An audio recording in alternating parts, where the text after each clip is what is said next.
Right. Okay. Good evening. Right. இப்ப இந்த கேள்விய எப்படி சிம்பிளா சால்வ் பண்றதுன்னு பார்ப்போம். இந்த கேள்விய சால்வ் பண்ண முன்னுட்ட சரியா? சுட்டிகளோட அடுக்கு அ ஒரே அடியா இருந்தா என்ன செய்யணும்?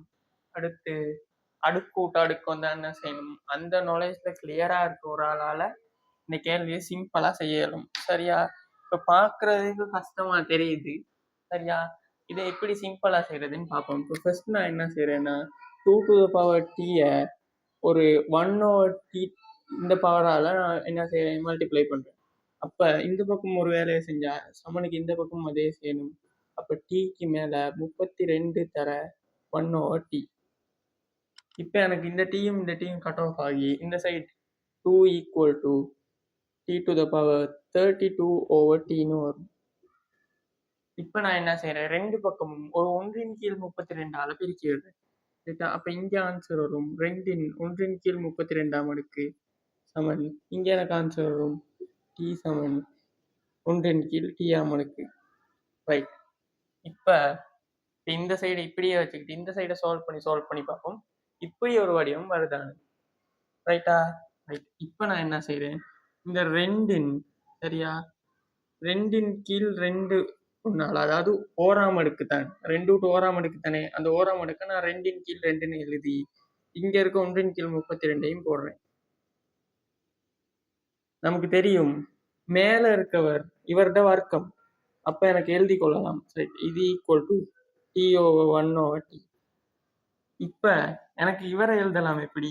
2 வர்க்கம். அப்ப 4ன் 1/64 சமன் t/1/t. விளங்குனுச்சா? ரைட். இப்பயும் இந்த வடிவம் வரல. இப்ப அடுத்து திரும்பியும் அதை இன்னும் கொஞ்சம் சுருக்கும். அப்ப 4ன் 2/2 அடுக்கு தர 1/64. இதே தான் இங்க ஒரு 1 இருக்கு. அதாவது 4 ஓராம் அடுக்கு தர 1/64. அந்த 1க்கு பதிலா நான் 2/2ன்னு போடுறேன். இது சமனா இருக்கும் tன் 1/t அடுக்கு. ரைட்டா? இப்ப எனக்கு சொல்லலாமா இல்ல? இவர் 2 பேரையும் பெருக்குனா 128.